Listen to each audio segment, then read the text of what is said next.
Dr. Brost, can we help you? Yes, now that the Monona Grove Education Foundation has given the AV Club new teleprompters for their studio, it's much easier for me to read, so I'm going to be taking over the morning announcements. Oh, okay, we'll get everything set up.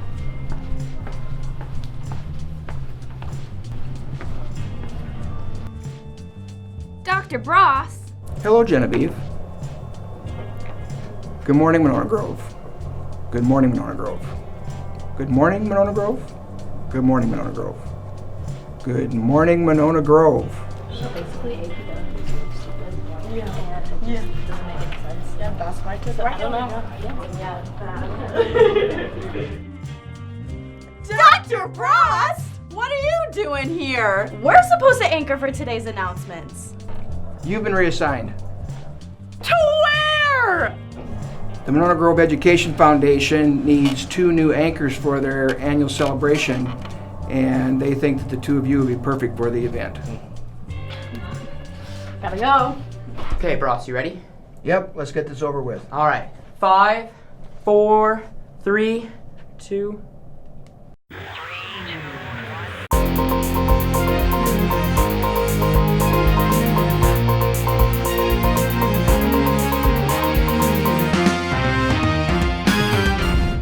Good morning, Silver Eagles. I know you're wondering why I'm on today's announcements. Your current anchors are on another assignment, so I decided to take over. Because time is short today, we'll skip to the most important part of announcements, lunch. Today for lunch is pizza, with a side of more pizza. We now go to Superintendent Dr. Dan Olson for the weather. Thank you, Dr. Brost. Predicting the weather is tough, especially if you're a superintendent of a school district like me. These predictions may be inaccurate, but bear with me. Today you'll see a chance of thunderstorms coming in from the west with temperatures in the high 80s. Tomorrow, Mother Nature gives us a curveball and drops the temperature to a high of 28 degrees and a chance of heavy snow. We could see snow totals of 8 inches. The rest of the week is unknown because I had to go to an important meeting. Back to Dr. Brost in the studio. Thanks, Dr. Olson. Crazy weather these days. That wraps things up for today's announcements. I'm Dr. Brost. I'll see you next week. Oh, better than I thought. Yeah, I don't know. It seems like it was scripted for something entirely different. Did you get that? Oh, wait, we're late for the MGAF celebration. Let's go!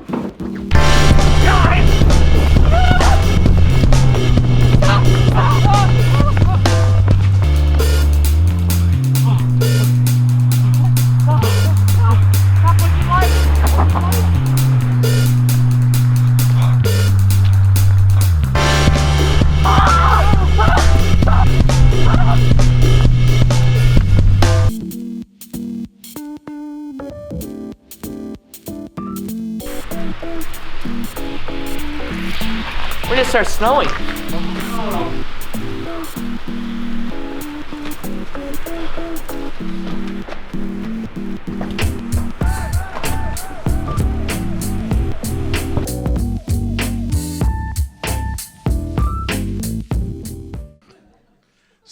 All right, so we're about ready to get started, so I want to thank you for attending tonight's event. Without everybody here, we couldn't do what we do as far as giving away the grants to these recipients that we have sitting up here in front. So a little bit about what actually MGEF is. So what we do is we provide funding for things to help enhance the educational experience for our kids in the district. Some of the things that we've done in the past have been makerspace at the 6th grade level, world language arts for the teachers at the high school. We've done wobble chairs at Taylor Prairie and Winnequa. We've done playground equipment at Cottage Grove Elementary. And for MG21, we helped them get camping equipment so they could enhance their wilderness experience. So a lot of different things that the district can't fund on its own that we are able to support, and sometimes it is a Kickstarter for that the district does later on. So that's a lot of what we do and why we're here tonight, because this is the celebration for that and a fundraiser for all of our people. Couple of housekeeping things. The flowers right there and the flowers at the far back corner by the auction table are the only two items that are silent auction items. So there is a slip back by that flower pot back there that if you're interested in either of those bouquets to take home tonight, you can sign up for those. So that's the only silent auction. Otherwise, everybody should have been asked to vote via your phone. If you don't have that capabilities, you can get that out front. So we'll go from there. Let's see. First off, let's start by acknowledging our grant winners, many of whom are seated right here in these two tables. So as I say your name, please stand up. Charles Pyng.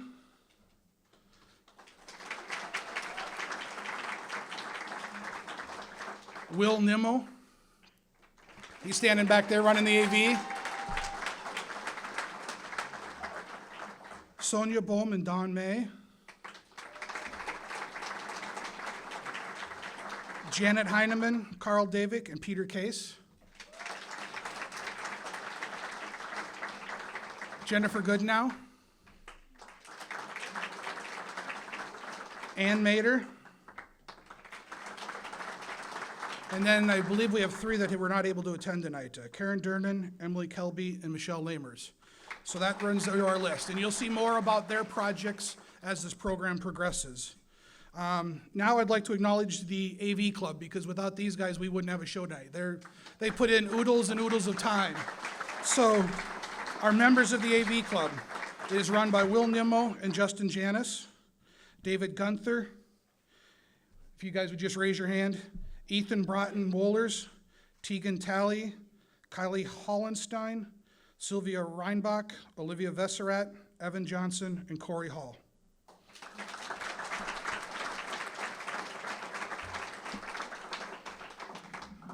All right, and now the MGEF board. If you guys will all stand up at once, I would appreciate it, and I'll run through your names quickly.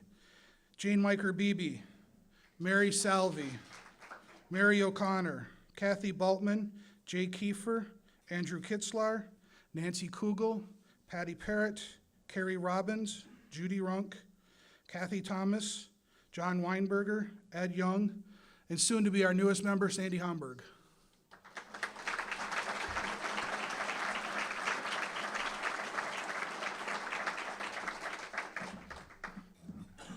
These guys told me I had 10 minutes. I'm like, I can be done at 5.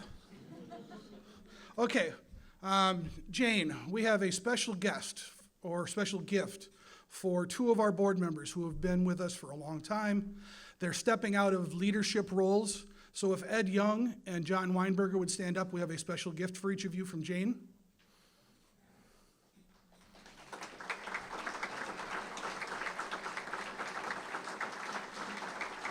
Ed is a MGEF founder. He was the original president, and he is a treasurer for almost 10 years. He's got approximately 24 years of service on the MGEF board. John Weinberger was a former school district board member and then joined the MGEF for about the last 12 years, 11 of which he served as president. So these gentlemen have both stepped back in the last 18 months, and we just wanted to acknowledge them for all of their dedication to us.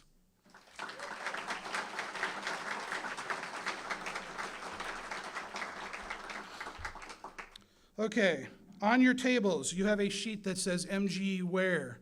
We had started this project a while ago and had meant to kick it off more informally than this, but we just got all the ducks in a row this week. So there's a opportunity, if you're interested in getting some MG Spiritware, you can order it through this. The sale runs from 11/5 to 11/13, and that'll ensure delivery by Christmas. So if you're looking for a new Christmas gift, that's what that's for. All right.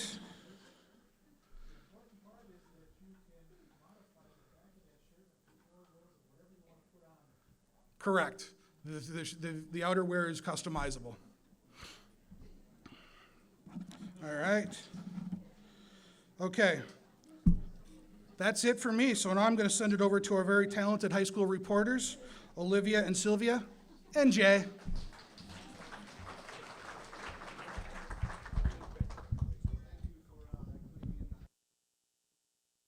Awesome of you. One more time, round of applause for John and Ed. The times that they've put into this board has been amazing. So thank you, Will. I'm new at this, so I'll be looking at the camera.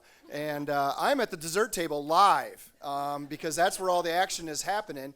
And because we have some very talented young ladies here, in Sylvia and Olivia to my left, I'm going to turn it over to them and intrigue you with your wallets to open up, to be able to be first in line, to be able to tantalize your taste buds with some of these delicacies over here at this table. All right, as Jay said, we've seen some amazing desserts. I've been eyeing up a few of them. I know Sylvia has too. Oh yeah, these are looking amazing. I'm looking at that raspberry cake over there. How much are you thinking of bidding, Olivia? I mean, I have $3. So this year we had 17 bakers that donated their baking items to the silent auction, and we have 16 tables. But we have 19 desserts because we had a couple bakers that baked 2 items. So that means every single table will have a choice of what item they want to pick on. So every table will have more than one choice. And just for some information, last year the highest bid was $450 as a reference. So they got their very first pick. And then it went down from there. But no matter what, every single table will get a dessert and have a choice of what dessert they want to have. So start your bids. I also heard there are take-home boxes, so if you don't finish your dessert, you have an option to take it home. Back to the studio. Well, these grant stories are more digital than they are delicious. Our first grant story involves robots. This little bugger blends the physical and digital worlds, something they haven't done in the classroom before. An Ozobot is a little robot. It helps with coding, so you use markers to draw paths, and the kids can practice coding with like making an Ozobot go fast or go slow. So it's just this little guy here. And so we've been using it for all different things, coding skills, and then practicing literacy and math as well. And then the Osmos can do different letters or words using numbers and different math and literacy activities. There's also some like shape ones that they can do, and it's just an engaging way for kids to interact in literacy and math skills. The teachers say it's a great way to have students push the limits and take some chances. Students are able to learn coding skills, which is something we haven't been able to teach much about before. They're also able to enhance their math and literacy learning, and they're also able to develop some problem solving and critical thinking skills. One of the really cool things is they have to fail to get better at coding, so it really teaches them that it's okay to fail and it's okay to try new things, because you might lead to new discoveries by not getting it right the first time. Taylor Prairie isn't the only school looking at technology to add some fun to the learning experience. Charles Pyng at the high school is drawing up some interesting projects in his digital arts classes. The grant was for drawing tablets. I think it can incorporate into my classes of the drawing, painting 1, 2, and 3, advanced drawing, and also digital photography and digital arts. Tablet gives us the flexibility to alter photos, alter pictures, or draw straight onto a computer software. Previously, we had to use a mouse for that, and as you know, the mouse is really hard to control. Tablets give you a lot more precision work. Our main goal is get them ready for college, and this tablet kind of links that. So when they go to a 4-year school or even a 2-year tech school, they're more than ready to tackle what's ahead of them. Charles also said that he knows projects like this would have a hard time getting funded without the foundation, and that the creativity he's seen from so many of his students proves it's a worthy cause. Well, as we continue featuring all these exciting grants, we head back to Cottage Grove, where the Cottage Grove School Library went for the trifecta in instructional technology: engagement, enhancement, and extension. And what better way to do that than with Legos? And they're using it to build a wall of mathematical equations. Kids use this Lego wall daily. I mean, moment to moment, for math and science and different challenges. It extends our innovators' ideas of thinking and problem solving, and it's just a great extension of some of the things that they're learning in the classroom. I mean, they can just dig in and create stuff, and a lot of that play that's happening is really learning. You've got to think over how that's going to work.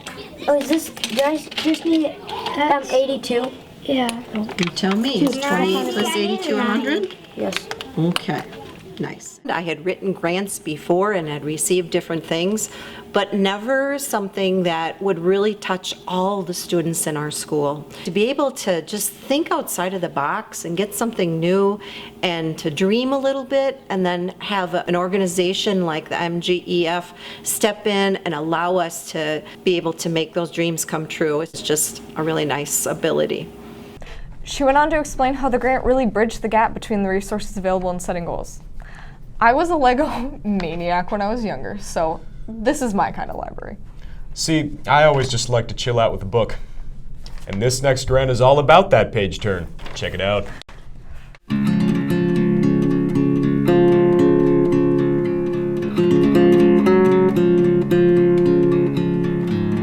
We really wanted to write a grant that opened up an opportunity that kids could have a voice and choice in some of the titles that we'd put in the pod libraries. First, we had kids look at reviews about books that they thought might be of interest to them. They would write a recommendation of a book they'd like to see, and if they liked it, we then purchased more copies to make it a shared experience that they could read together. And also, they were able to then use the books as part of their curriculum in their English classrooms too.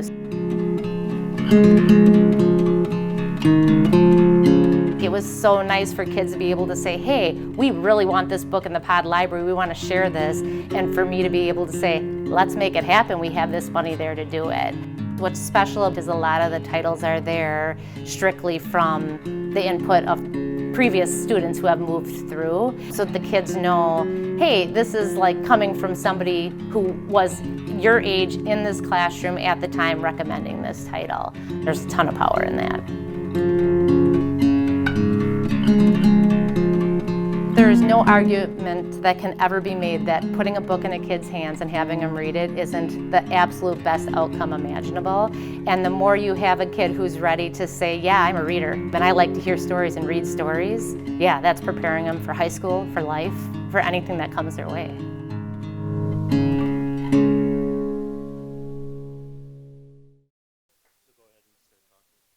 All right, what an amazing video. It's super exciting to see all of the technology being used in our classrooms these days. Yeah, it's really inspiring. So we're going to take a second to collect those envelopes with your money for your desserts. Jay's going to come around. Jay, do I give you my $3 now, or is that a later thing? All right. So as our next video rolls, we'll have him come around and get your money, and then we'll announce the dessert auction winner. Hopefully you get your favorite one.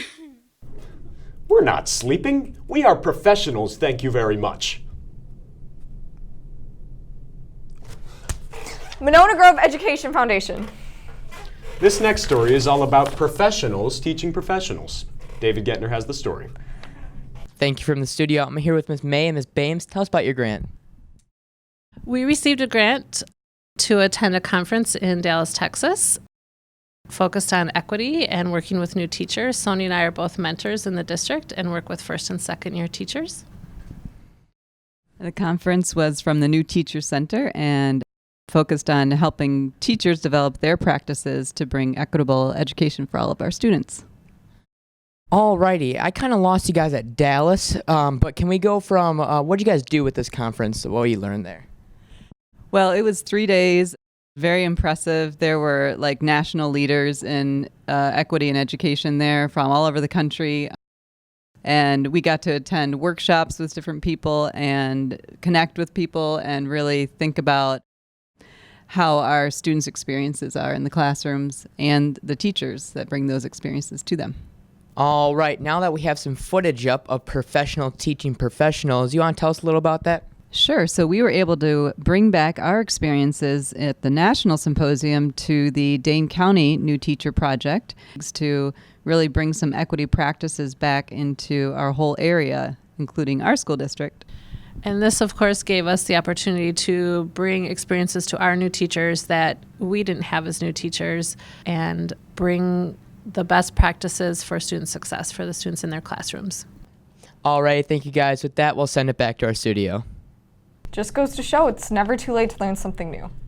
Or in the case of this next story, it's never too early to learn the power of reading and writing. Award-winning author and former school teacher Jim Aylesworth Visited all kindergarten through second grade classes in the district to show how they can include reading and writing in their everyday life. The goal of the grant was to create enthusiasm and interest in writing and reading. Each student focused on specific skills related to their grade level. For kindergarten and first grade, they focused on alphabet books and rhyme, rhythm, and repetition. The second grade level worked on folktales. These visits all culminated with a free family event at the Monona Public Library, where Jim entertained, singing and reading to kids and families. Pretty cool that the public library was involved. Really shows how these grants extend beyond the walls of schools. Well, it's time to see what kind of trouble Thelma and Louise over there got themselves into. Guys, Kathy is our new favorite. If you want to give us desserts, you might be in the running. But so far, Kathy is in first place. We can sample every single dessert at this rate. All right, we just want to take a moment to honor another few teachers that were unfortunately missed. For the Female Athlete Summit, we want to honor Sharon Fritz and Amanda Klassman. Also, we want to let you guys know that with that fundraiser, we just raised $2,610, so that's amazing.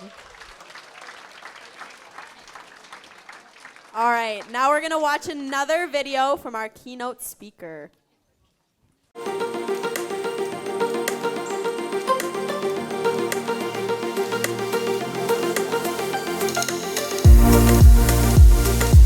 The grant was to establish tech stations within my classroom. The idea was for students to document their artwork and to start a collection or a digital portfolio. So matching the traditional low to no tech art making process with recording the process. In this instance, the foundation provided a way to look at our national core art standards in a different way. Those standards being connecting. Well, we're connecting the learning to the result. But also, when you think about exhibiting work, our Fine Arts Night is for one night. The exhibition is for 2 weeks. Now there's a digital exhibit that extends the time that this could potentially be on display. I think there's so many different ways that we could take this, collaborating between grade levels, between schools. I think there's a lot of different opportunities, and wiggling all those different ways into that would be really fun to do.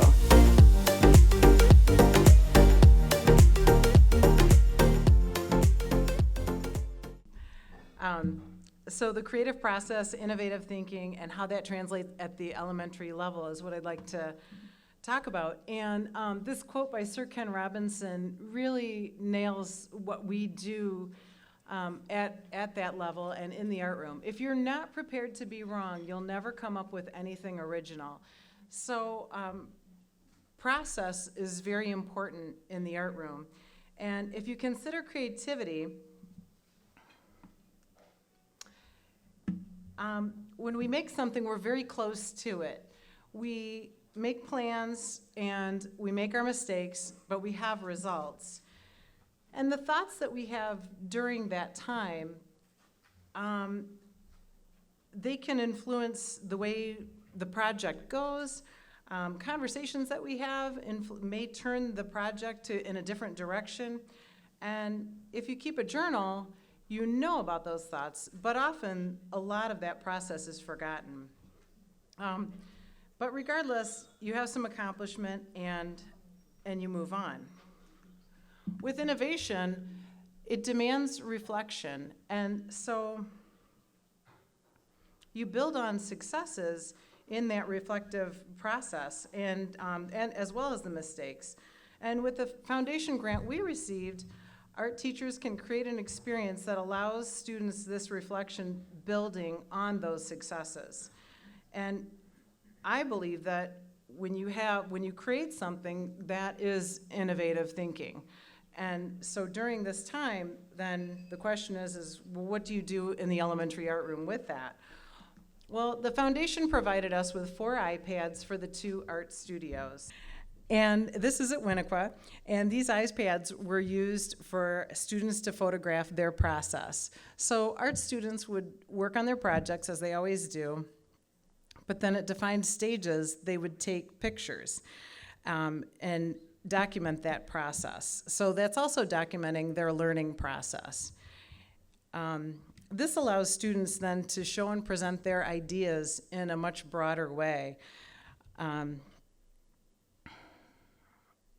Students need these opportunities to build on those strengths, but it also really involves their interests. So there's an ownership there of their learning.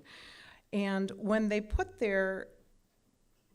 see their work on an iPad or on a screen, something happens. It's a different context for them, and it pops. So I'd like to share a part of one of the digital portfolios that we did. This is Ariana Ramig was a fifth grader last year, and this is her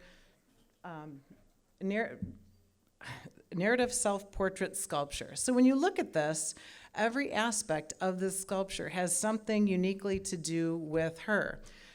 And because of the technology, she was able to extend the connection.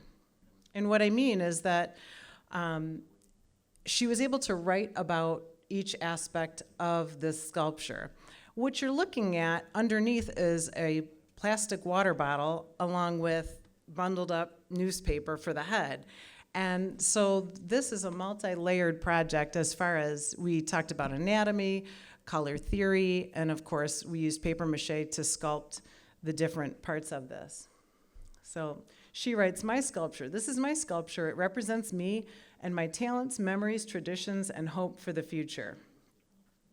One of the things about traditions, though, when you talk about a tradition in your home, many students wanted to do something with Christmas, involving Christmas, and have a visual cue or prop about Christmas. I encouraged them, though, to go a little deeper and do something a little more unique of what their family does. And so the things you see, they would write about those props. So I had a few hockey players, but maybe they did, maybe they wrote about it in a different way. So maybe one was a hockey player, but then maybe another one was really proud because maybe they weren't a hockey player, but through their writing we realized that their father was a coach or something like that. Okay, here she says, "A hope for my future. This camera represents a hope for my future. In the future, I wish to be a photographer. I have started taking pictures in my free time, and it is entertaining and fun. Photography interests me because you can be really creative and capture memories.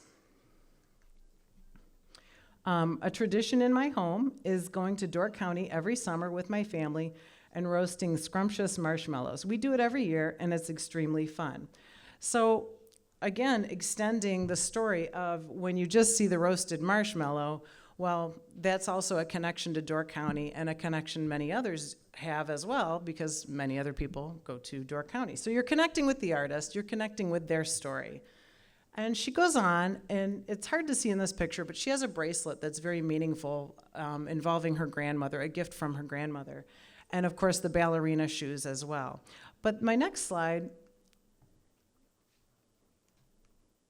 shows her documenting a process of crafting her hair. She was really challenged about what to do with her hair. And she worked through that, and she writes about it in her slide presentation.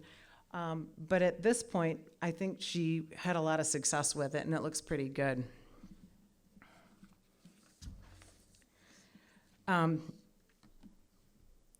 When students share their work, we're better for it, mistakes and all.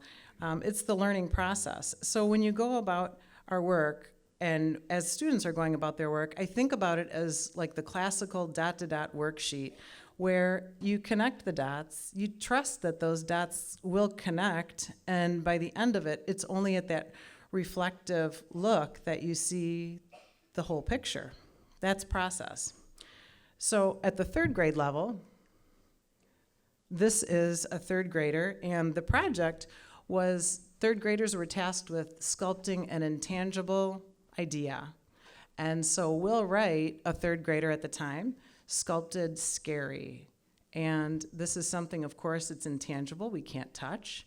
But the third graders learned that shape communicates and color sends messages about certain ideas. Marketing departments know this in business.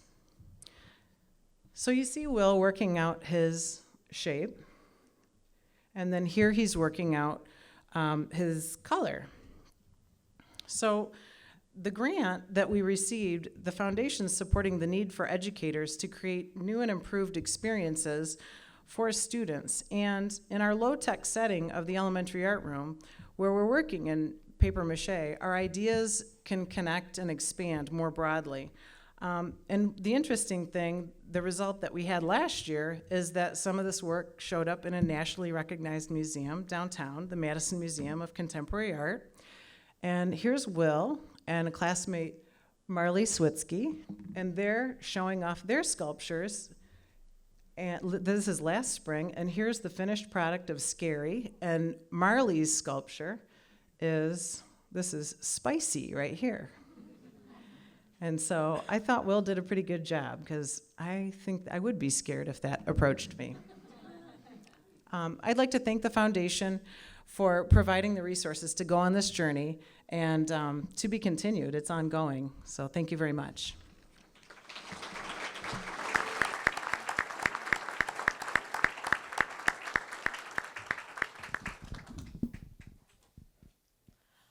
Once again, we'd like to give a huge shout out to Kathy for the cake. It was delicious. I can't. Oh, so good.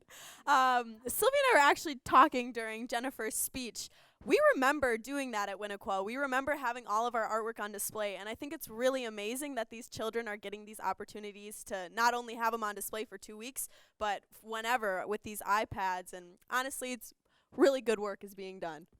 Honestly, it's so sweet how proud they are of their artwork, and it's just really sweet to see that in the video, and those memories stay with us forever. Now we'll kick it off to Jay at the Cottage Grove Chamber of Commerce table.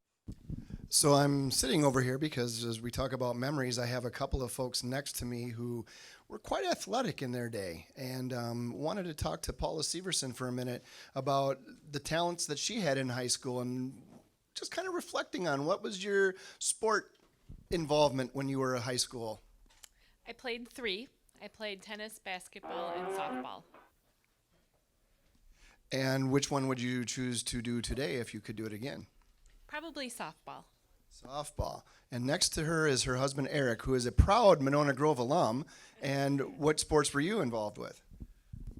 I played baseball and football, all 4 years. Go MG Silver Eagle. So right now I think Eric is the high bidder on the Silver Eagle helmet, if I'm not mistaken. So you certainly want to bid him up on that. And I'm going to hand it over now. You are prepared. Over to Olivia. All right, now we are over at the Monona Bank table, and we have another question. If you were a movie actor, who would you be? An actor or an actress? An actress. Just checking.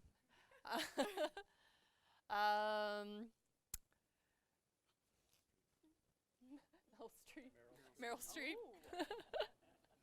Oh my goodness, you're in Mamma Mia now? That's my favorite. All right, now we're going to run over here. I'll hand it off to Sylvia. All right, we're here at the McKinstry table, I believe, and we're going to ask, did you play any instruments in high school? I did. Which one?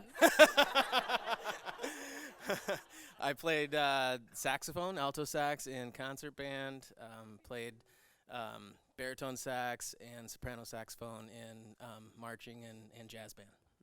That's awesome. Olivia played sax. Ethan plays sax up there. That's awesome. All right. All right, now looks like we have another video. Thanks for working so hard out there, Thelma. Our final 2 stories of the evening are really quite different. They are. And Miss Fritz is in Studio B to tell us all about the Monona Grove High School Girls Athletic Summit. Hi, I'm Amanda Glassman. And I'm Sharon Fritz. The reason that we wrote this grant for the MGEF was because we have such a passion for working with our female athletes. We wrote this grant for our 2018 Female Athlete Summit, which was Listen, Speak Up, Act, Lead, Characteristics to Help You Lead with Confidence. The main idea for our day was basically to look at leadership through a different lens. We wanted to define it differently and show that leadership doesn't just have to be, from the most extroverted or talkative person in the room. It can come in a lot of different forms. They had an opportunity to really not only practice some of those different leadership styles, but to kind of figure out where they kind of fit on that spectrum. Were they the loudest person in the room? Were they someone who led by example? Did they lead quietly? Did they work really hard every day? And I know that going through into practice and into everyday life, our girls had an opportunity to take those things with them and take it to practice, take it to work, take it to school. And they had an opportunity to use it then, and they kind of knew what their job was. They needed to make sure they were maybe the loudest person in the room, or they were the person that cheered other people on. And we hope that they'll continue to bring it not only through athletics, but into their everyday life as well. And this grant was really able to help us to bring this 2018 summit to life in ways that we wouldn't have been able to without them. And that really kind of got the ball rolling. And so now we're hoping to continue these summits and make this an annual event for girls on our teams now and in the future. That sounded amazing. I probably should have gone to that one. Well, our last story is nothing but music to my ears. Check it out. 1 and 2 and ready and go.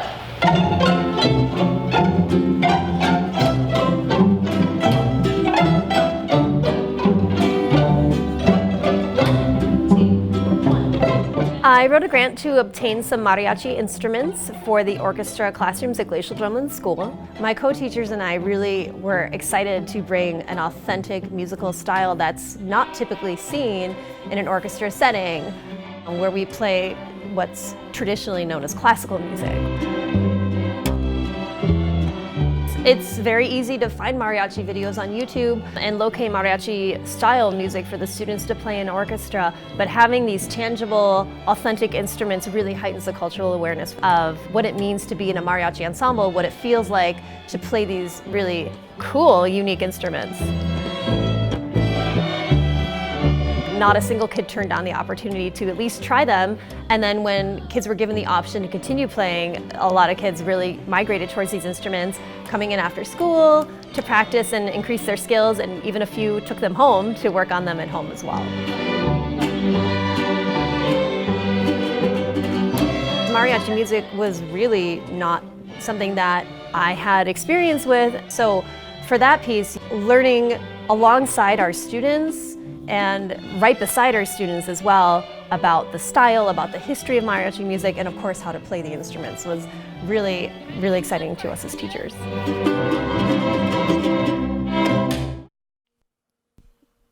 And now, So that's all the wonderful stories we have for you tonight.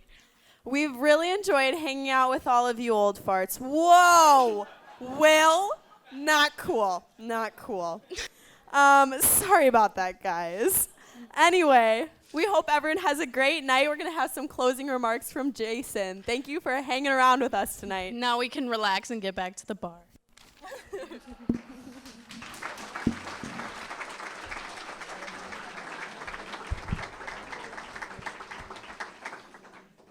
All right. A couple of housekeeping things. Our program is all done, but I want to have the recipients, when we're done here, if you would mind sticking around, we're going to get a picture of everybody right here on the stage.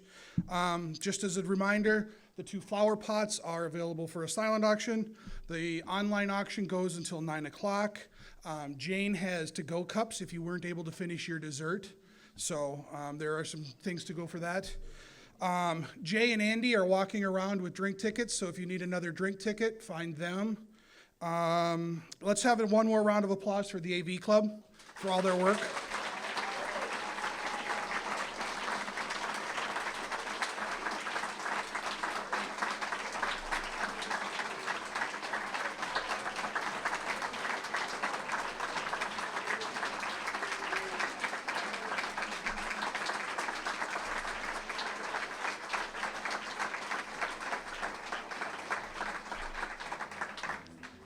They've put a lot of time and effort into pulling this off, because without them, we wouldn't do this thing. But the other last remark I've got, everybody, is thank you for your generosity, your support of the MGEF. It's the reason we can do these types of things. And so with that, have a good night and enjoy the rest of the evening.